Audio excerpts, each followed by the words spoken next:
अस्सलाम वालेकुम dear students, welcome my YouTube channel focus on mathematics. Dear students, आज हम क्लास 9th का चैप्टर नंबर 4 जो है उसको स्टार्ट करेंगे और उसकी एक्सरसाइज 4.1 है जो उसका स्टार्ट लेंगे क्वेश्चन नंबर 1 से। और इससे पहले अगर आपने मेरा चैनल सब्सक्राइब नहीं किया तो मेरे चैनल को सब्सक्राइब करें और बेल आइकन पे भी क्लिक कर दें ताकि मेरे न्यू आने वाली वीडियोस का नोटिफिकेशन आप तक आसानी से पहुंच सके। तो डियर स्टूडेंट्स, इसका क्वेश्चन नंबर जो 1 है वो लिखा है कन्वर्ट्स $250 इनटू स्टेरलिंग पाउंड। हमने 250 जो $, हैं उनको स्टेरलिंग पाउंड में कन्वर्ट करना है। तो डियर स्टूडेंट्स, जब हम इसको कन्वर्ट करेंगे तो जो हम पाउंड की वैल्यू इस्तेमाल करेंगे वो हम करेंगे बाइंग टीटी, जो $, की वैल्यू होगी वो हम रेट है जो उसका यूज़ करेंगे। तो फर्स्ट हमें पता होना चाहिए, आपकी बुक पे इसका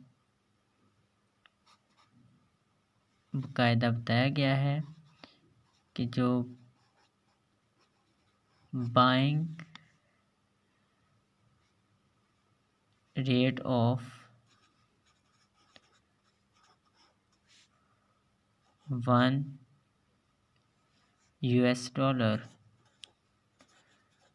वो हमारा कौन सा होगा डियर स्टूडेंट्स, वो हमारा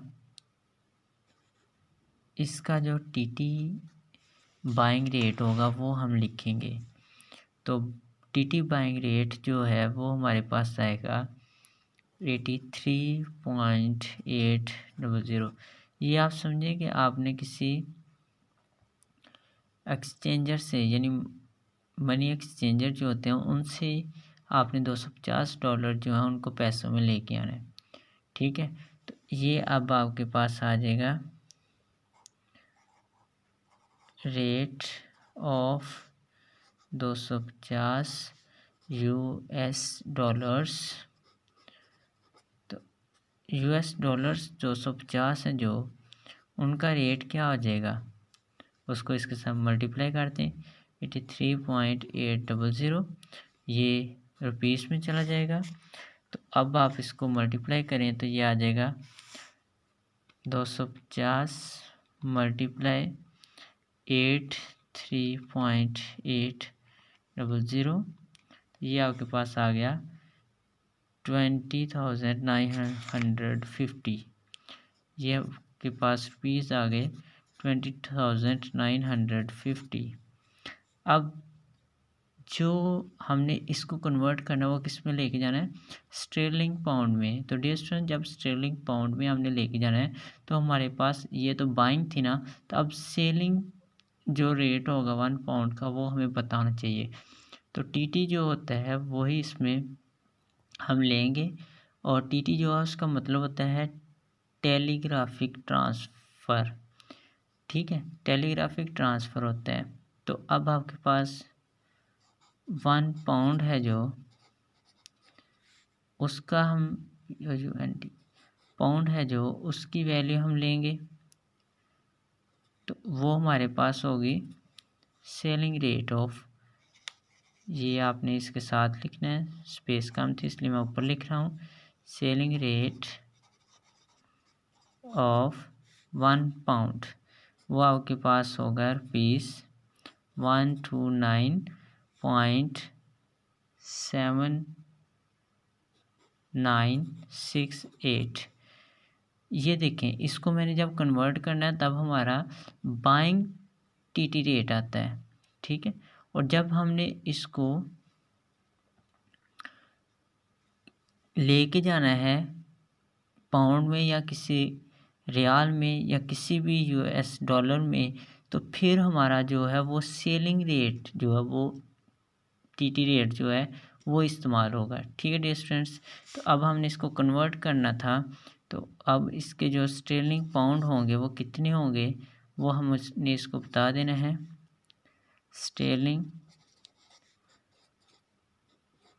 पाउंड, स्टेरलिंग पाउंड इसके कितने होंगे डियर स्टूडेंट्स, हमने 20,950 को कन्वर्ट करना था पाउंड में, तो इससे डिवाइड करें 129.7968 से। यहाँ पे आप लिख लें कन्वर्ट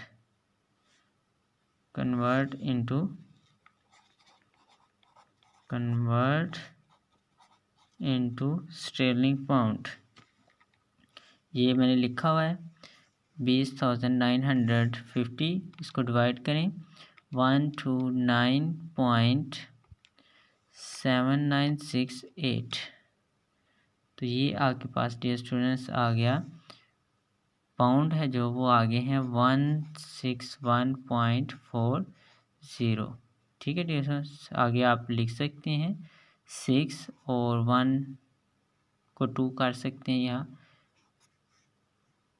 यही रहने दे, 1 ही रहने दे, कोई उसमें इशू नहीं आएगा। ठीक है डियर स्टूडेंट, ये आपका आंसर आ गया, हमने इसको कन्वर्ट कर दिया स्टर्लिंग पाउंड में।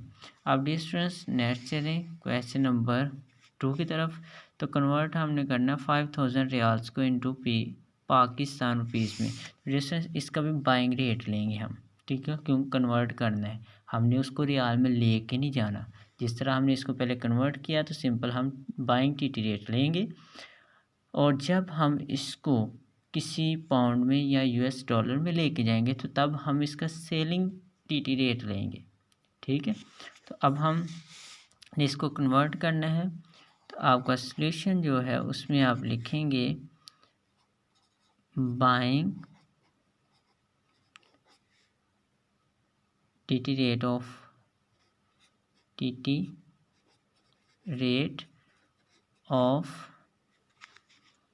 1 रियाल।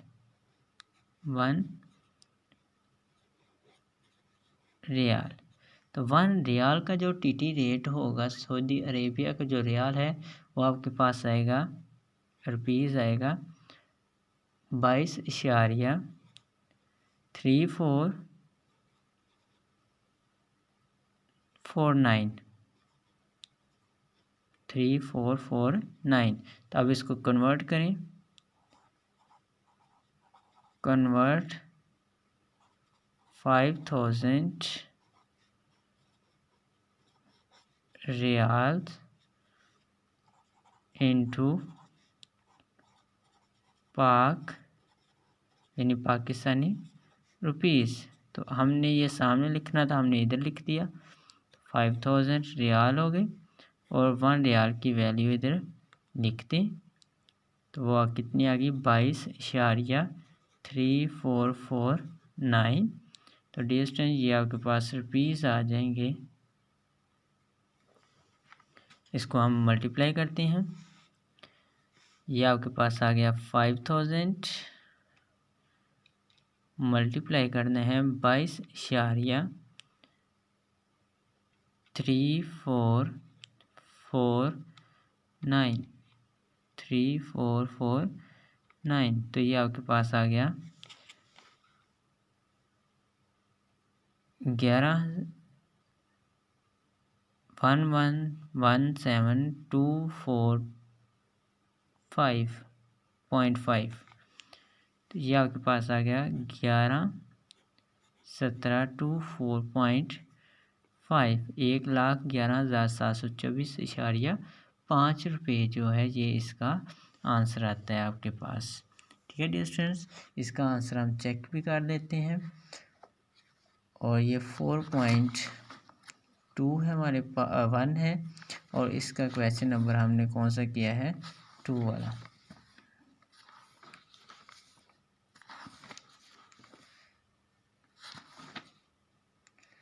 तो ये डियर स्टूडेंट्स आपका बिल्कुल सेम आंसर है।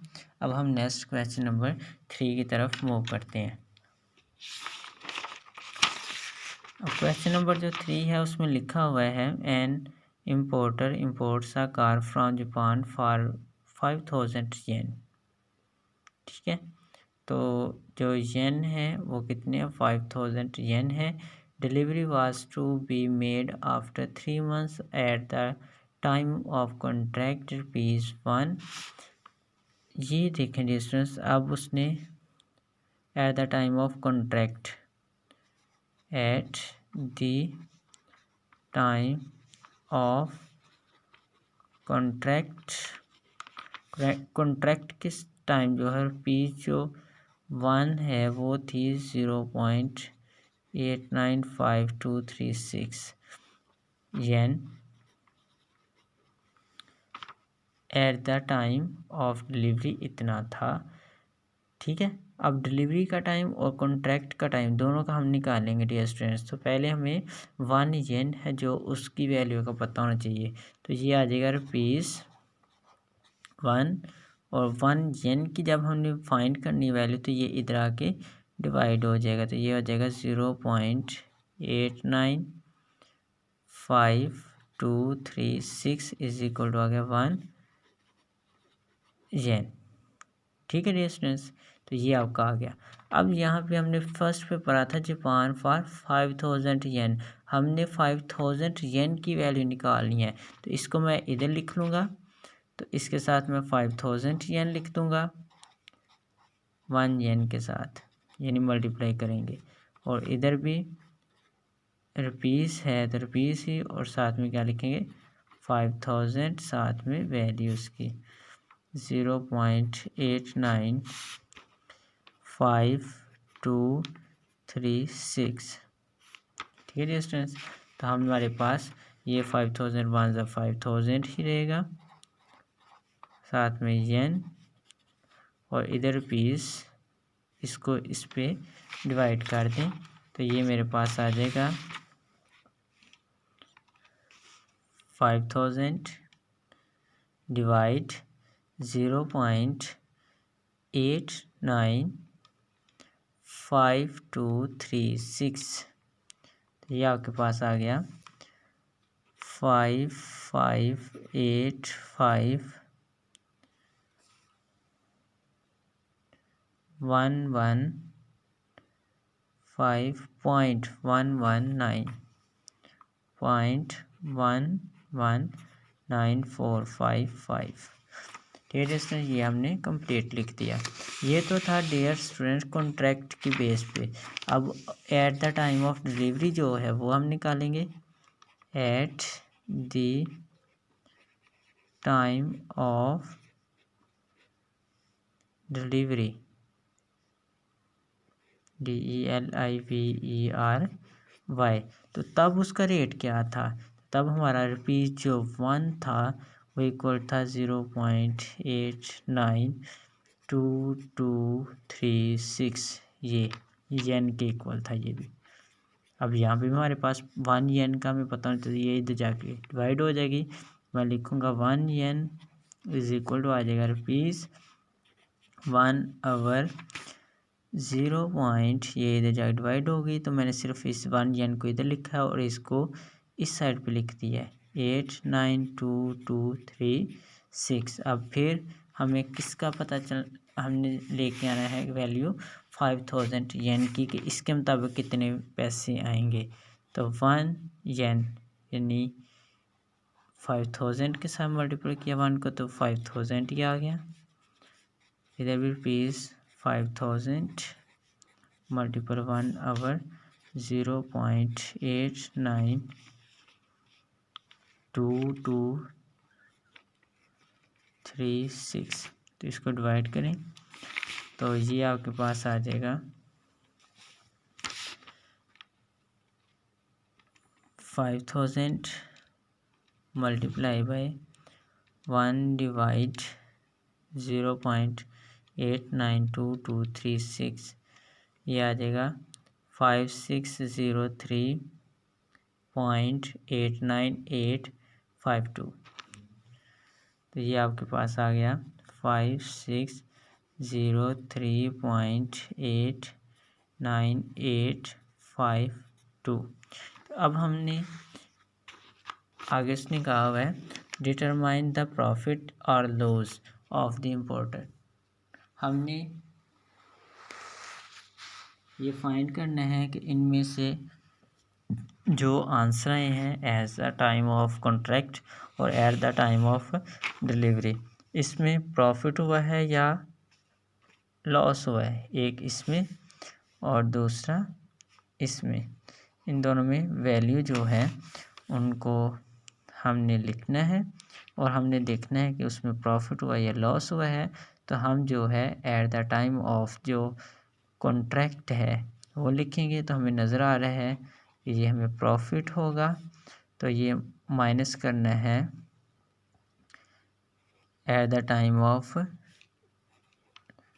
डिलीवरी से, हमने माइनस करना है eight the time of contract 5585.11945।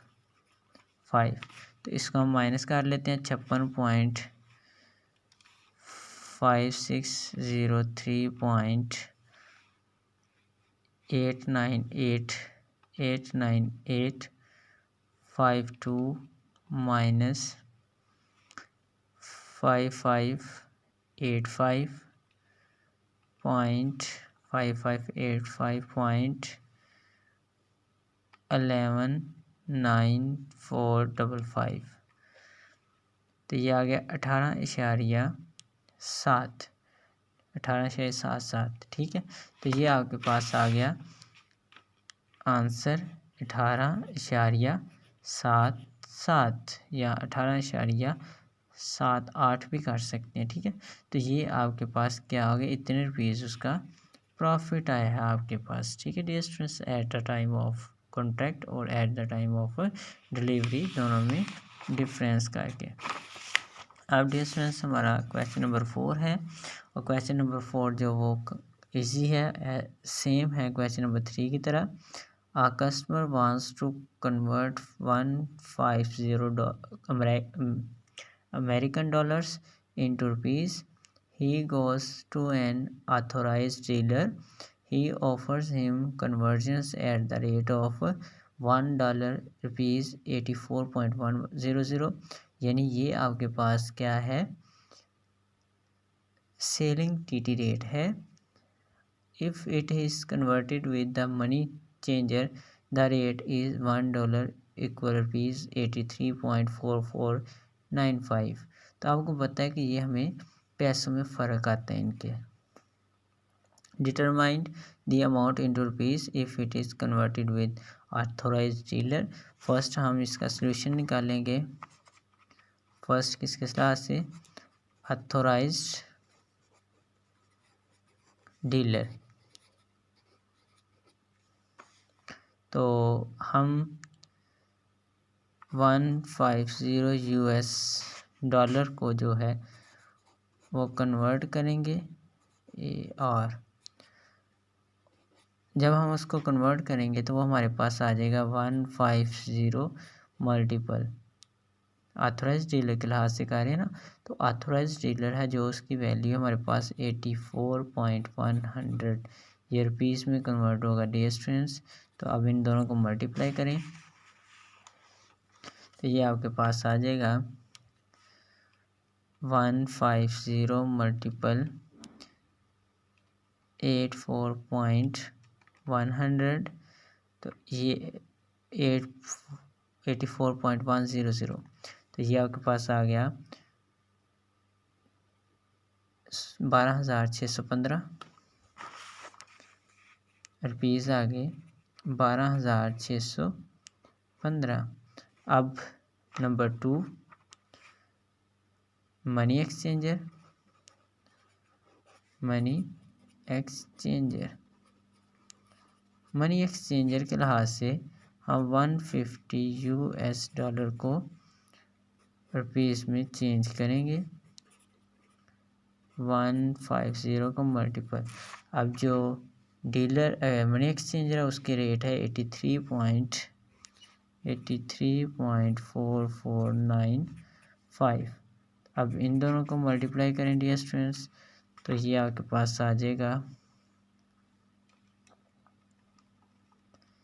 150 multiple 83.4495। तो ये आपके पास आ गया 12,517 आगे 0.425 है। अब हमने loss due to conversion with money exchanger. तो हमने ये निकालना है नंबर 3,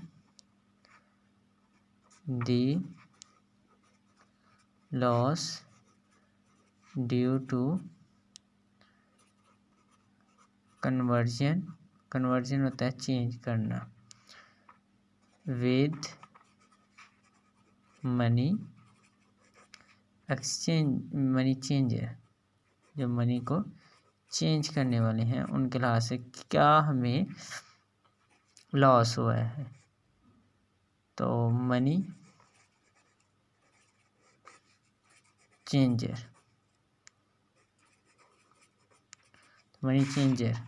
तो आ गया ₹12615 माइनस 12517.425, ठीक है।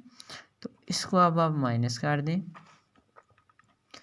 12615 12,615 माइनस 12,517 माइनस 425, तो ये आपके पास आ गया -32।